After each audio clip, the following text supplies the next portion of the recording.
Hey there guys, it's Metro, and today we are taking a look at this. Is actually crazy. Season 2 Mythic Plus tuning development notes, 10% global health nerf. That's not a typo, not even like a exaggeration, not even like a weird, you got to understand this to understand that. That is an actual fact. 10% of all creatures, including bosses. Let's read a little bit more about why, okay?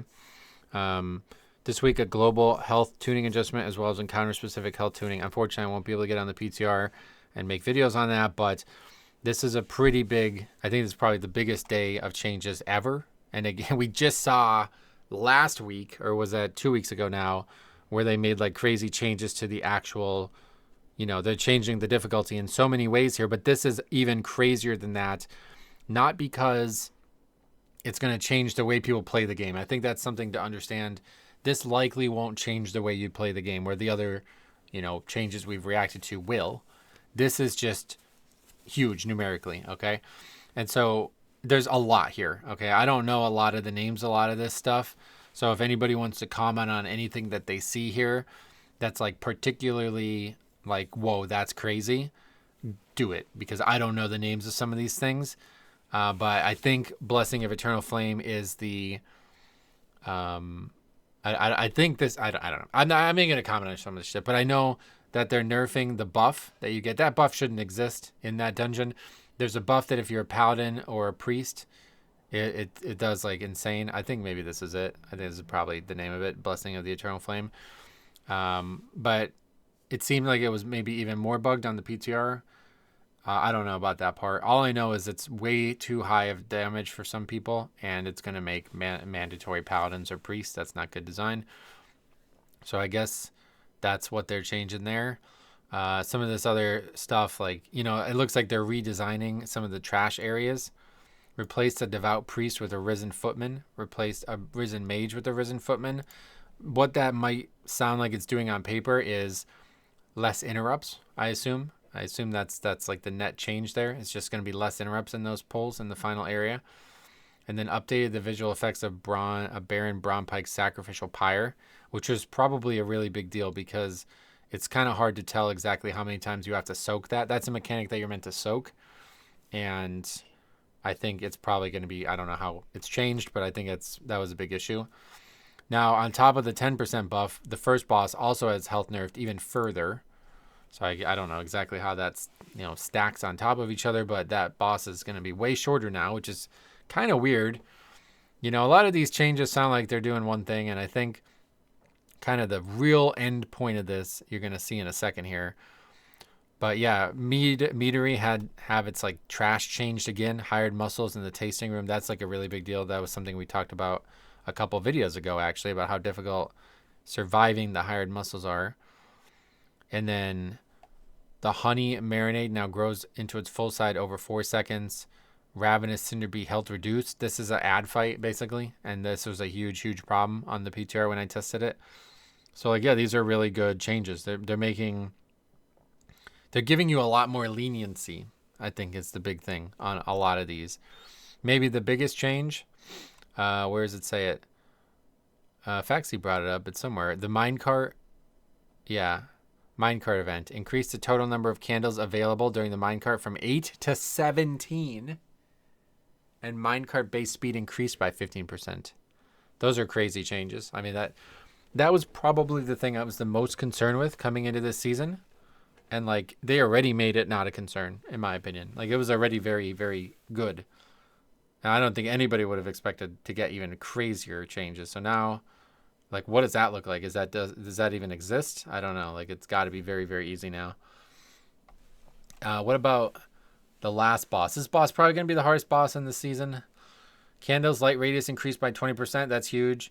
Candle's degradation or degeneration rate reduced by 50%. That's ridiculous. Minimum light radius increased by 33%. I'm not sure exactly what that means. Corridor Creeper and Shuffling Horrors enemy force value reduced. I'm not sure what that means. Trash at the end of the dungeon. Wandering Candle's enemy force value increased. I think that's the trash at the end of the dungeon, maybe? I don't know. Count is the biggest issue in that dungeon. I mean, they're not addressing count really, but they did kind of make some adjustments. That's the biggest issue in the dungeon, which is kind of crazy. Oh, here's another great one. This is a boss that you have to target and add. And if you don't, you wipe. The dynamite cart has now 25% less health on top of the other changes. Like, it's just tons and tons and tons of stuff. But here's the, well, maybe not in Motherload or in Workshop, but in Motherload. Let's just go right to Motherload. Like, there's a lot of great changes here. You guys can read them if you want to see. More health reduction, all this stuff. Tussle Tonks, movement speed increased by 40%. This is really good because you have to move the boss really, really far now. But check this out, right? Timer reduced from 39 to 33. It lost 6 minutes.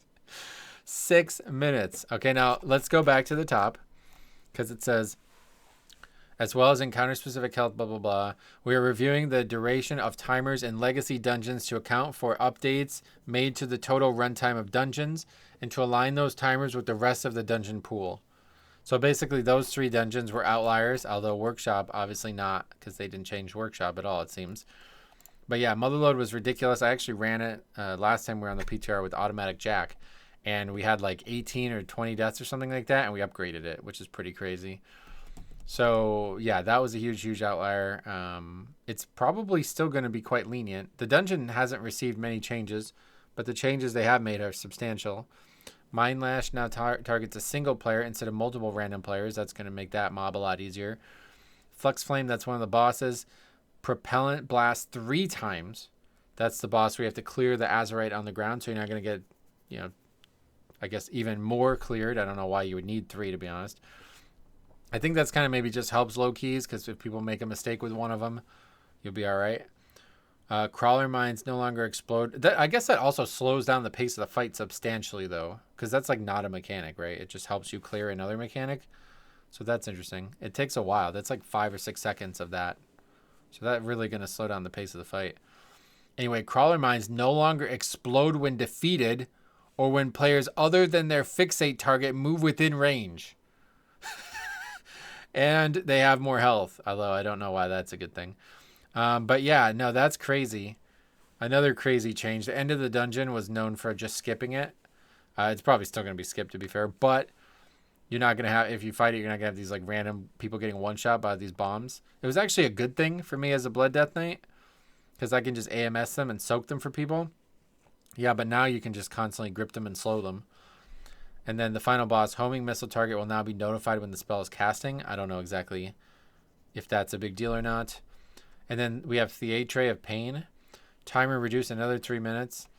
Again, just a bunch of changes. This is a lot of changes to the first boss, which is actually kind of crazy, because that was the only hard boss in there. This dungeon is like insanely easy.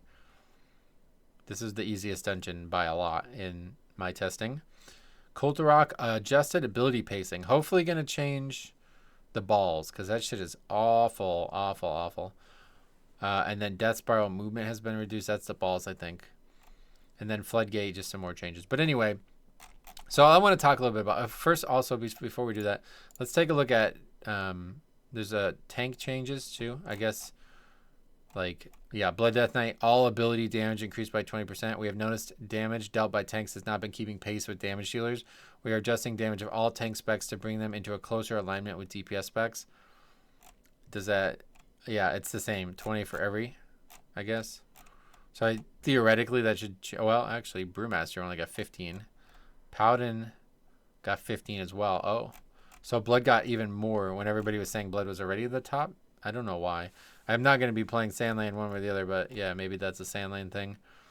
But anyway, so those changes plus this, right? What does this mean?